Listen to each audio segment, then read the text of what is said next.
Today also I learned few topics. First topic which I will like to explain is marginal and continuous distribution. So let's begin with it.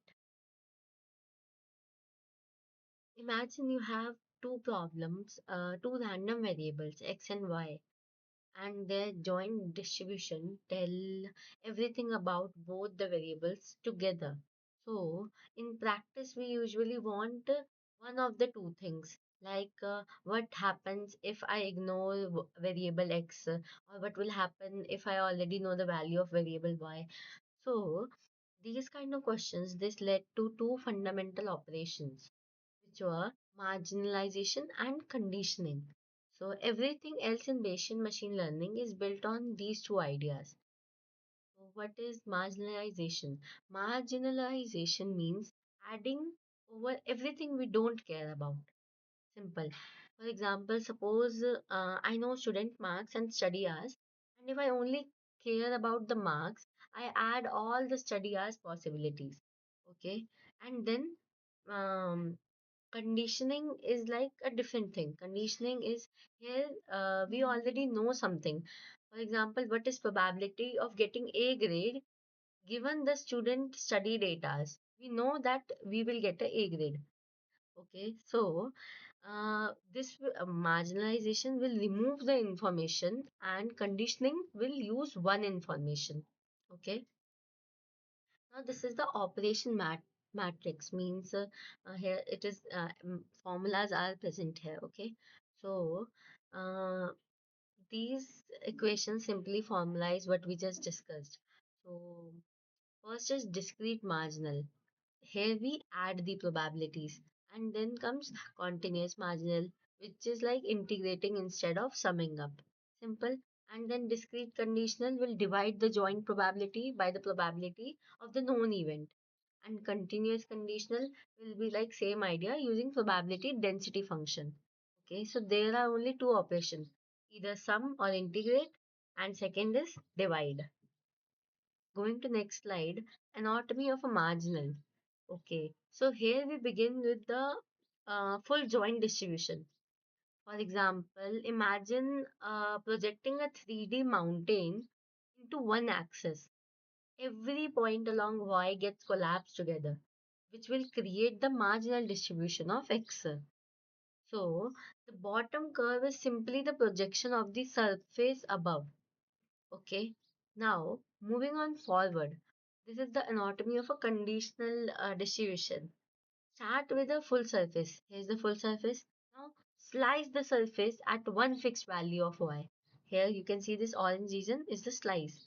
Now at the third step, what you will do? Normalize that slice so it becomes a valid probability distribution. Okay, so marginalization, what it do? It just collapses, and conditioning do slices. So remember this. Next thing is independence benchmark. What happens if x and y are completely independent? Like knowing that y changes absolutely nothing about x. So what we can write, probability of x given y will be equals to probability of x. The conditional curve and the marginal curve will become identical at that point. And independence means the information about one variable tell us nothing about the other, right? Moving on forward, this is dependent variable. Now, real world variables are usually dependent. For example, rain and umbrella usage. There will be some common thing, height and weight, study hours or marks. So here you can see the graph. Once y is fixed, many x values becomes impossible, right? The available probability space shrinks a bit. So conditioning changes reality because the variables are interacting with each other. Now, the universal tool set. So these three quantities are connected with each other. Joint, likelihood, prior, posterior. We know Bayes theorem. Bayes theorem is not a new formula, right? So it is simply the multiplication rule rearranged here. Now comes chain rule. Chain rule for many variables, writing the full joint distribution is difficult. Instead, we factor it into smaller conditional probabilities. For example, there is weather, traffic, and travel time. Each depends on the previous information, right? So this factorization is the foundation of Bayesian networks. Moving on forward, the one-way street. Okay, it means like from the joint distribution, we can always compute marginal and conditional. But for marginal and conditional distribution, we cannot compute joint distribution. Reverse is impossible generally. Okay, now if someone tells me that probability of rain, I cannot recover probability of rain in traffic. Like that only it is. Because information has already been lost, right? Moving on forward, how this math powers modern AI. Okay, this is just an application slide, and like this is supervised learning.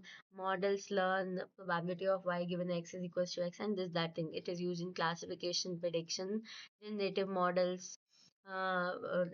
Generative models learns the entire data distribution, example image generation or text generation. For large language models, we every next word prediction is like probability of next word given that previous word has occurred. This is also conditioning again. So almost every modern machine learning model is built on these same probability operations. Now, what's that? It's a expert guard trials. Okay. So what are the limitations? Like zero probability. For example, if an event has probability zero, Bayes' theorem cannot divide by zero. So it's a probability trap. Ignoring that dependence gives incorrect answer. Okay. Now, probability density can be greater than 1. Only probability must stay between 0 to 1. So remember this thing also. Then marginalization and conditioning are powerful, but only when applied under the correct assumptions, right? These are the all things which we have to discuss today. And hope you liked my explanation. We'll see you in the next video. Thank you. Bye bye.